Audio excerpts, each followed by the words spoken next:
الحمد لله نحمده ونستعينه ونستغفره ونعوذ بالله من شرور أنفسنا ومن سيئات أعمالنا من يهده الله فلا مضل له ومن يضلله فلا هادي له وأشهد أن لا إله إلا الله وأشهد أن محمدًا عبده ورسوله. قال الله تبارك وتعالى في كتابه المجيد والفرقان الحميد: أعوذ بالله من الشيطان الرجيم، بسم الله الرحمن الرحيم. وآخرين منهم لما يلحقوا بهم. وقال في موضع آخر: والسابقون الأولون من المهاجرين والأنصار والذين اتبعوهم بإحسان رضي الله عنهم ورضوا عنه. عن أبي هريرة رضي الله تعالى عنه قال: قال رسول الله صلى الله عليه وسلم: لو كان الإيمان بالثريا لتناوله رجال من هؤلاء. رواه الإمام الهمام البخاري في صحيحه.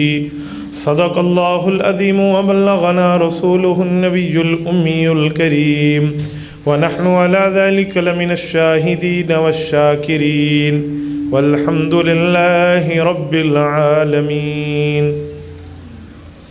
آپ اس کا ایکو بند کریں، مجھے اپنا ساؤنڈ نہیں بتائیں، آپ درمیان میں ہلاتے ہیں، میں دنیا کے ساؤنڈ جانتا ہوں، سادہ کریں اس کو. لوگوں کو سمجھانا مقصود ہوتا ہے، آواز کی دھمک مقصود نہیں ہوتی. بعض اوقات ساؤنڈ والے دوست صحیح چلاتے ہیں نا، دیکھو ہمارا ساؤنڈ اچھا ہے، تو ساؤنڈ اچھا بن جاتا ہے، آواز نہیں سمجھ آتی. پھر اس کو آہستہ کریں، بالکل جو قریب بیٹھے ہیں وہ بندے سمجھے. بعض اوقات بندہ دور والوں کو سمجھانے کے چکر میں قریب والوں کو سمجھ ہی کچھ نہیں آتی، تو ان کو سمجھاؤ جو سامنے بیٹھے ہیں. یہ جو ایکو ہوتا ہے نا، ساؤنڈ کی دھمک، یہ نعت میں چاہیے، تلاوت میں چاہیے، بیان میں نہیں چاہیے. بیان میں دھمک ہوگی تو ڈبلنگ پر کچھ بھی سمجھ نہیں آئے گا. میرے دوستو، میں نے آپ کی خدمت میں سورت نمبر 9 سورت توبہ آیت نمبر 111ویں پارے کے پہلے صفحے سے پڑھی ہے، اور سورت جمعہ کی آیت نمبر 3 پڑھی ہے. صحیح بخاری کتاب التفسیر باب قول اللہ تعالی وآخرین منہم سے حضرت ابو ہریرہ کی ایک مروی روایت رسول اللہ کے فرمان کی شکل میں پڑھی ہے. دعا فرمائے اللہ رب العزت مجھے اس کے مطابق حق اور سچ بیان کرنے کی توفیق عطا فرمائے، اور جب بیان ہو جائے پھر اللہ قبول کرنے کی توفیق عطا فرمائے. میرے دوستو، ہمارا آج عنوان ہے حضرت امام اعظم ابو حنیفہ رحمۃ اللہ تعالیٰ علیہ کا مقام اور مرتبہ. میں آپ کی خدمت میں حضرت امام اعظم ابو حنیفہ رحمۃ اللہ تعالیٰ علیہ کا مقام اور مرتبہ پیش کر رہا ہوں. بس آپ توجہ میری طرف رکھیں، میں آپ کی خدمت میں یہ چیز دلائل سے سمجھاؤں گا کہ امام اعظم ابو حنیفہ کو اللہ نے کیا مقام عطا فرمایا ہے. میرے دوستو، دلیل دینے کے لیے سب سے پہلے اللہ کا قرآن میں پیش کروں گا. قرآن کریم میں اللہ رب العزت نے سورت توبہ کی آیت نمبر 100 میں ایک بات ارشاد فرمائی ہے. فرمایا صحابہ کرام کا طبقہ کامیاب ہے، اور صحابہ کے بعد تابعین کا طبقہ کامیاب ہے. صحابی کسے کہتے ہیں؟ من لقی النبی صلی اللہ علیہ وسلم بالایمان، جو مؤمن رسول اللہ صلی اللہ علیہ وسلم سے ملاقات کا شرف پائے اسے صحابی کہتے ہیں. تو یہ صحابی ہے، یہ طبقہ کامیاب ہے. صحابہ کے بعد کون کامیاب ہے؟ اللہ فرماتے ہیں والذین اتبعوہم بإحسان، نیکی میں ان کی اتباع کرنے والے، تابع بننے والے کامیاب ہیں. کیسے کامیاب ہیں؟ فرمایا رضی اللہ عنہم ورضوا عنہ، میں اللہ ان سے راضی ہوں اور یہ مجھ سے راضی ہیں. اللہ نے صحابہ کو بھی کامیاب فرمایا، تابعین کو بھی کامیاب فرمایا. اور وہ حدیث پاک جو آپ اور ہم خطبے میں ہر وقت سنا کرتے ہیں، ہر وقت پڑھتے اور سنتے رہتے ہیں، وہ حدیث پاک کیا ہے؟ خیر القرون قرنی ثم الذین یلونہم ثم الذین یلونہم. حضور علیہ السلام فرماتے ہیں 3 زمانے بہتر ہیں. ایک زمانہ میرا ہے، ایک زمانہ صحابہ کا ہے، ایک زمانہ تابعین کا ہے. حضور کا زمانہ سب سے بہتر، اس کے بعد صحابہ کا زمانہ، اس کے بعد تابعین کا زمانہ۔ تو صحابہ کرام کے زمانہ بہت بڑی شان رکھتا ہے، اور صحابہ کے بعد تابعین کا زمانہ ہے۔ اللہ فرماتے ہیں رضی اللہ عنہم ورضوا عنہ، میں ان سے راضی ہوں۔ اور جو دوسری آیت میں نے آپ کی خدمت میں پڑھی ہے، اس کا ترجمہ ہے وَآخَرِينَ مِنْهُمْ لَمَّا يَلْحَقُوا بِهِمْ، فرمایا کچھ اجمی لوگ آ کر دین کی دعوت دیں گے، دین کی تبلیغ کریں گے۔ تو جب یہ آیت اتری کہ اجمی ہوں گے، عربی نہیں ہوں گے، تو صحابہ عربی تھے، ان میں اکثریت عرب کی تھی، 2-4 صحابہ عجم کے ہوں، جیسے رومی ہیں رضی اللہ عنہ یا سلمان فارسی ہیں۔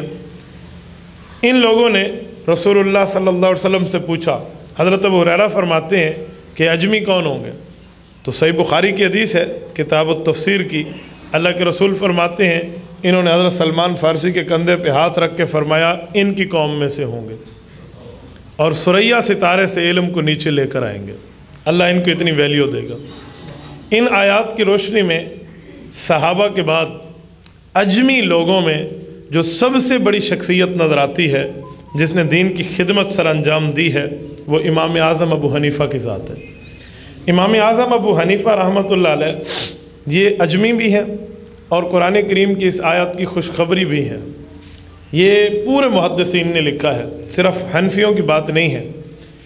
آپ امام شافعی رحمۃ اللہ تعالی علیہ کے مقلدین کی کتاب اٹھائیے عقود الجمان، اس میں امام ابو یوسف دمشقی صالحی رحمہ اللہ نے لکھا ہے۔ آپ امام شافعی رحمۃ اللہ علیہ کے فقہ کے بہت بڑے ترجمان امام جلال الدین سیوطی کی کتاب اٹھائیے تمییز الصحیفہ، اس میں امام سیوطی نے لکھا ہے کہ اس سے مراد حضرت امام اعظم ابو حنیفہ کی ذات ہے۔ وہ کہتے ہیں امام ابو حنیفہ وہ ہیں جن میں تمام خوشخبریاں پوری ہو رہی ہیں، تمام خوشخبریاں۔ کون کون سی؟ حضور علیہ السلام نے فرمایا اجمی ہوگا، پہلی خوشخبری۔ نمبر 2 دین کی خدمت سر انجام دے گا، بہت بڑی۔ نمبر 3 وہ آدمی ستارے سے علم لائے گا۔ نمبر 4 صحابہ کے بعد آئے گا۔ یہ چاروں خوشخبریاں امام ابو حنیفہ پر پوری ہوتی ہیں۔ امام ابو حنیفہ سن 80 ہجری میں پیدا ہوئے ہیں، جمہور کے قول کے مطابق۔ سن 80 ہجری تک صحابہ کرام کا زمانہ چل رہا تھا، بلکہ صحابہ کا زمانہ 110 ہجری پہ ختم ہوا ہے۔ امام ابو حنیفہ نے اپنی جوانی کے 30 سال صحابہ میں گزارے ہیں۔ نمبر 2 امام ابو حنیفہ رحمۃ اللہ علیہ صحابہ کے بعد آئے ہیں۔ دوسری بات، امام ابو حنیفہ اجمی ہیں، باقی کوئی ائمہ اربعہ میں امام اجمی نہیں ہے۔ امام مالک بنو اصبہی قبیلے کے ہیں، وہ عربی قبیلہ ہے۔ امام شافعی مطلبی قبیلے کے ہیں، وہ عربی قبیلہ ہے۔ امام احمد شیبانی قبیلے کے ہیں، وہ عربی قبیلہ ہے۔ امام اعظم ابو حنیفہ اجمی قبیلے کے ہیں، اور اس حدیث پاک اور اس آیت کی مصداق ہے۔ تیسری دلیل، امام اعظم ابو حنیفہ دین کا بہت بڑا کام سر انجام دیں گے۔ کیا مطلب؟ اتنا بڑا کارنامہ اس سے پہلے کسی نے سر انجام نہیں دیا ہوگا۔ وہ کارنامہ کیا سر انجام دیا امام صاحب نے؟ وہ کارنامہ یہ سر انجام دیا ہے، امام سیوطی فرماتے ہیں اول من دون علم الشریعہ ورتبہ ابوابا ثم تبعہ مالک فی ترتیب الموطا۔ کہا اس دھرتی پر صحابہ کے بعد جس بندے نے قرآن اور حدیث کے مسئلوں کو اکٹھا لکھ کر امت کو دیا ہے، کتابی شکل میں لکھ کر دیا ہے، اس بندے کا نام امام ابو حنیفہ ہے۔ آپ کے ذہن میں سوال ابھرے گا کہ صحابہ نے لکھ کے نہیں دیا تھا، صحابہ کا زمانہ جو پہلے گزرا ہے۔ یاد رکھیں امام ابن القیم رحمۃ اللہ علیہ نے اعلام الموقعین کی پہلی جلد میں لکھا ہے کہ صحابہ کرام رضی اللہ عنہ اجمعین جہاد میں مصروف رہے، تبلیغ میں مصروف رہے، دعوت میں مصروف رہے، دین زبانی تو پہنچایا، مکمل کتابی شکل میں لکھ کر صرف قرآن امت کے حوالے کیا ہے، باقی زبانی رسول اللہ کے فرمان پہنچائے ہیں۔ صحابہ نے پہنچایا ہے، لیکن زبانی طور پہ اوپر جہاں جہاں صحابہ گئے اپنے عمل سے حضور کی شریعت کو پہنچا دیا ہے، لیکن لکھ کر جس بندے نے دیا ہے وہ شخص امام اعظم ابو حنیفہ صحابہ کا شاگرد ہے۔ چوتھی وجہ ہے امام اعظم ابو حنیفہ کے لیے کہ وہ ثریا ستارے سے علم لائے گا۔ یہ قابل غور بات ہے۔ میں آپ سے ایک بات پوچھتا ہوں، آپ پڑھے لکھے لوگ ہیں، عقل مند اور سنجیدہ طبقہ ہیں، آپ مجھے بتائیں استاد سے پڑھا جاتا ہے یا ستاروں سے پڑھا جاتا ہے؟ آپ نے کبھی دیکھا ہے کہ کوئی ستارے کو اپنا ٹویٹر بنائے، اس سے ٹیوشن پڑھے، ستارے کے کالج میں داخلہ لے؟ ستاروں سے پڑھنے کا کیا مطلب ہے؟ پڑھا تو استاد سے جاتا ہے، مدرسے میں جاتا ہے، اسکول میں جاتا ہے، یہاں پڑھا جاتا ہے۔ ستاروں سے پاس پڑھنے تو کوئی نہیں جاتا، یہ ستاروں سے پڑھنے کا کیا مطلب ہے؟ میرے بھائیوں، ایک حدیث پاک ہونا وہ اس وقت تک حل نہیں ہو سکتی جب تک دوسری اس طرح کی حدیثیں ساتھ نہ ملا لو۔ امام احمد ابن حنبل فرماتے ہیں الحدیث اذا لم تجمع ترکہ لم تفہم والحدیث یفسر بعضہ بعضا۔ الکفایہ فی علم الروایہ کے اندر یہ روایت موجود ہے۔ امام خطیب بغدادی نے لکھا ہے کہ امام احمد فرماتے تھے جب ایک حدیث حل نہ ہو اس حدیث کو دوسری حدیثوں کے ساتھ ملا لو تو مطلب حل ہو جائے گا۔ حضور کی حدیث ہے وہ ستاروں سے علم لائے گا، اگر یہ بظاہر حل نہیں ہوتی ہم سے تو ہم اس حدیث کی مدد دوسری حدیث سے لے سکتے ہیں، تو مطلب واضح ہو جائے گا۔ وہ کیا ہے؟ حضور علیہ السلام فرماتے ہیں اصحابی کالنجوم فبیئہم اقتدیتم اہتدیتم، فرمایا میرے صحابہ ستاروں کی طرح ہیں، ان میں جس کی پیروی کرو گے ہدایت پاؤ گے۔ ادھر ہے وہ شخص امام ابو حنیفہ ستاروں سے علم لائے گا، پتہ چلا امام ابو حنیفہ صحابہ کا شاگرد ہوگا۔ ایک حدیث کو دوسری حدیث سے ملائیں تو مطلب نکھر کے سامنے آ جاتا ہے۔ اپنے پیٹ سے مسئلہ لگانے سے بہتر ہے رسول اللہ سے پوچھ لیں، اپنی عقل سے مسئلہ بتانے سے بہتر ہے دین سے پوچھ لیں، اپنے آپ میاں مٹھو بننے سے بہتر ہے مسئلہ شریعت سے معلوم کر لیں تو بات کھول کے سمجھ آ جاتی ہے۔ ایک حدیث میں سریہ ستارے سے علم لائے گا اور ایک حدیث میں صحابہ ستارے ہیں، مراد امام ابو حنیفہ اتنے رتبے والا ہوگا جس کی پہنچ صحابہ تک ہوگی۔ یہ چاروں نشانیاں امام ابو حنیفہ پر پوری ہیں۔ میری ایک ایک بات ایک ایک کڑی سے جڑی ہوئی ہے، اس کو علیحدہ علیحدہ نہ سمجھنا، اسی ماحول میں سمجھنا۔ امام ابو حنیفہ نے صحابہ کرام سے پڑھا ہے۔ آپ پوچھیں گے وہ کون سے صحابہ ہیں جن سے امام ابو حنیفہ نے پڑھا ہے؟ میں ان کے نام اور ان کی باتیں بتاتا ہوں، آپ دل کی تختی پر لکھ لیں۔ مسند الامام اعظم میں موجود ہے، جامع المسانید للخوارزمی میں موجود ہے، کتاب الآثار کے اندر موجود ہے، مکانۃ الامام ابی حنیفہ فی الحدیث پہ موجود ہے، مسند حارسی کے اندر موجود ہے، اور اسی طرح امام ابو یوسف رحمۃ اللہ علیہ کے حوالے سے یہ واقعہ موجود ہے۔ یہ 6 کتابوں کا میں نے حوالہ دیا ہے۔ حضرت امام ابو حنیفہ فرماتے ہیں حججت مع ابی سنۃ 16 فاذا نحن بمکہ، جب میں 16ویں سال کا تھا میں نے ابو کے ساتھ پہلا حج کیا۔ ہم مکہ مکرمہ میں تھے، ہم نے وہاں ایک شخص کو دیکھا، حولہ رجال، اس کے قریب بہت سا مجمع بیٹھا ہے اور وہ اس مجمع میں بیٹھ کے کوئی بات چلا رہا ہے۔ میں نے ابو سے پوچھا من ھذا، یہ آدمی کون ہے اور اس پر مجمع کیوں ہے؟ مجھے ابو نے فرمایا یا بنیا، اے میرے پیارے بیٹے نعمان، امام صاحب کا نام نعمان ہے، ھذا رجل قد صحب النبی صلی اللہ علیہ وسلم، یہ حضور کے صحابی بیٹھے ہوئے ہیں۔ میں نے ابو سے کہا اچھا ان کا نام کیا ہے؟ تو مجھے ابو نے بتایا اسمہ یقال لہ عبداللہ ابن حارث ابن جز الزبیدی، اسے عبداللہ بن حارث بن جز قبیلہ زبیدی والا کہتے ہیں۔ میں نے کہا یا ابی فدنا منہ، مجھے اس کے قریب کریں میں اس کی زیارت کر سکوں، اس کے فرمان کو سن سکوں۔ امام فنی فرماتے فجعل یفرج عن الناس، میرے ابو نے ان مجمع والوں سے کہا کہ لوگوں تھوڑی مہربانی کر لو، میرا بچہ ہے یہ دیکھنا چاہتا ہے، ذرا اس کو زیارت کرنے دو، یہ بچہ اسے معصوم ہے آگے جانے دو۔ یوں کہہ کے ابو نے ان سے منت سماجت کی، وہ لوگ ہٹ گئے۔ کہتے ہیں حتیٰ دنوت منہ، میں اس صحابی کے قریب ہوا، رأیتہ و سمعتہ، میں نے اس کی زیارت بھی کی ہے اور اس سے حدیث پاک بھی سنی ہے۔ یقول، وہ صحابی فرما رہے تھے قال رسول اللہ صلی اللہ علیہ وسلم، اللہ کے رسول صلی اللہ علیہ وسلم نے ارشاد فرمایا من تفقہ فی دین اللہ کفاہ اللہ ہمہ ورزقہ من حیث لا یحتسب۔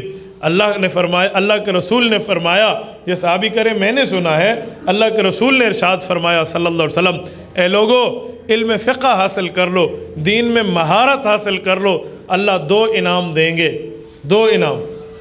نمبر 1، اللہ تمہارے اوپر تکلیفوں کے لیے خود ہی کافی ہو جائیں گے، تمہارے اوپر تکالیف نہیں آنے دیں گے۔ نمبر 2، تمہیں رزق کی پریشانی نہیں رہے گی، اللہ ایسی جگہ سے روزی عطا فرمائیں گے جہاں سے تمہیں گمان ہی نہیں ہوگا۔ میاں چنوں کے دوستو، امت تک یہ حدیث حضور کی پہنچی ہے تو امام ابو حنیفہ کے واسطے سے پہنچی۔ پہلے صحابی عبداللہ بن حارث بن جز الزبیدی ہیں جن سے امام صاحب نے پڑھا بھی ہے، ان کی زیارت بھی کی ہے۔ جو بندہ کسی کو دیکھے اسے کہتے ہیں رؤیا، جو بندہ کسی کو سنے اسے کہتے ہیں روایا۔ امام ابو حنیفہ رؤیتاً، صحابہ کو دیکھنے والے بھی تابعی ہیں، روایتاً بھی تابعی ہیں، صحابہ سے حدیث سننے والے بھی تابعی ہیں، صحابہ کی زیارت بھی کی ہے، صحابہ کو دیکھا بھی ہے۔